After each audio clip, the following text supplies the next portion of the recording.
15 বছৰৰ অন্তত পশ্চিমবংগত ডিডি যুগৰ অৱসান গেৰুৱাৰ ঢৌত উটি গ'ল তৃণমূল পশ্চিমবংগত বিজেপিৰ ঐতিহাসিক জয়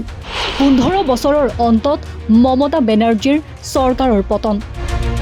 যোৱা বছৰৰ নৱেম্বৰ মাহত বিহাৰ নিৰ্বাচনত এনডিএৰ বিপুল জয়ৰ পিছত প্ৰধানমন্ত্ৰী নৰেন্দ্ৰ মোদীয়ে গংগা নদীৰ উপমা দি কৈছিল যে গংগা বিহাৰৰ পৰা বংগলৈ বৈ যায় সেই কথাৰে আজি যেন সঁচা প্ৰমাণিত হ'ল সুদীৰ্ঘ 15 বছৰৰ অন্তত পশ্চিমবংগত তৃণমূল কংগ্ৰেছৰ চৰকাৰৰ পতন ঘটিল আৰু বিজেপিয়ে এক ঐতিহাসিক জয় সাব্যস্ত কৰিলে প্ৰায় 200খন আসনৰ কাষ চাপি বিজেপিয়ে ৰাজ্যখনত নিজৰ আধিপত্য বিস্তাৰ কৰিবলৈ সক্ষম হৈছে আনহাতে মমতা বেনাৰ্জীৰ দলৰ আসনৰ সংখ্যা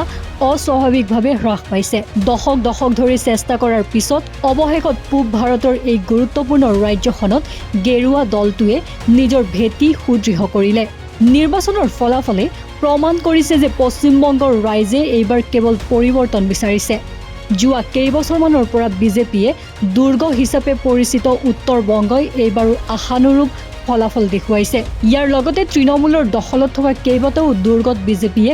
ব্যাপক সফলতা অৰ্জন কৰিছে মেদিনীপুৰত জনজাতীয় লোকসকলৰ বিপুল সমৰ্থন লাভ কৰি বিজেপিয়ে 50খনতকৈও অধিক আসনত আগবাঢ়ি থকাৰ বিপৰীতে তৃণমূল কংগ্ৰেছে মাত্ৰ 5খন আসনতে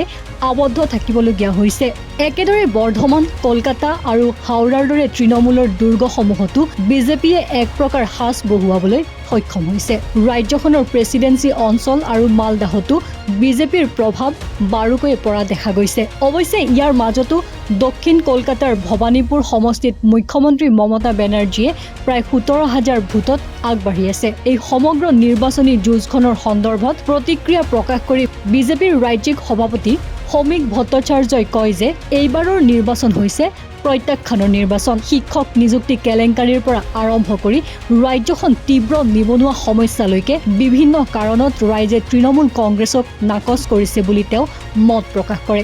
34 বছৰীয়া শক্তিশালী বাওপন্থী শাসনৰ অন্ত পেলাই বাঘিনীৰ দৰে আবিৰ্ভাৱ হোৱা মমতা বেনাৰ্জীৰ এই পতন সঁচাকৈয়ে আচৰিত ধৰণৰ তেওঁৰ 15 বছৰীয়া শাসনকালত সংঘটিত হোৱা বিভিন্ন কেলেংকাৰী আৰু গুণ্ডাগিৰিয়ে এই পৰাজয়ৰ মূল কাৰণ বুলি ধাৰণা কৰা হৈছে বিশেষকৈ কলকাতাত চলি থকা ইউনিয়ন সংস্কৃতি আৰু শেহতীয়া আৰ্জিকৰ চিকিৎসালয়ৰ ঘটনাই সাধাৰণ মানুহৰ মনত তীব্ৰ ক্ষোভ আৰু ভয়ৰ সৃষ্টি কৰিছিল ইয়াৰ লগতে সংখ্যালঘু তোষণৰ ৰাজনীতিয়েও ৰাজ্যখনৰ বৃহৎ সংখ্যক হিন্দু ভোটাৰক অসন্তুষ্ট কৰি তুলিছিল এই সকলোবোৰ কাৰণেই বিজেপিৰ সপক্ষে এক শক্তিশালী জনমত গঢ়ি তোলাত সহায় কৰিলে নিৰ্বাচনী প্ৰচাৰৰ সময়ত তৃণমূল কংগ্ৰেছে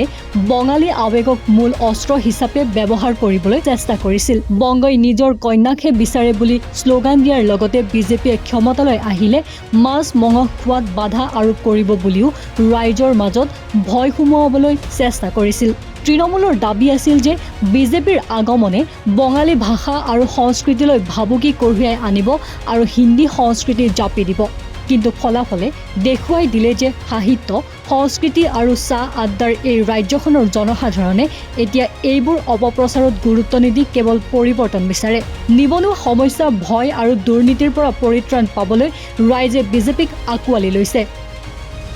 ইমানৰ পিছতো মমতা বেনাৰ্জীয়ে আশা এৰি দিয়া নাই আৰু দলীয় কৰ্মীসকলক হতাশ নহৈ ভোট গণনা শেষ হোৱালৈকে ধৈৰ্য ধৰিবলৈ আহ্বান জনাইছে news desk report north east নাও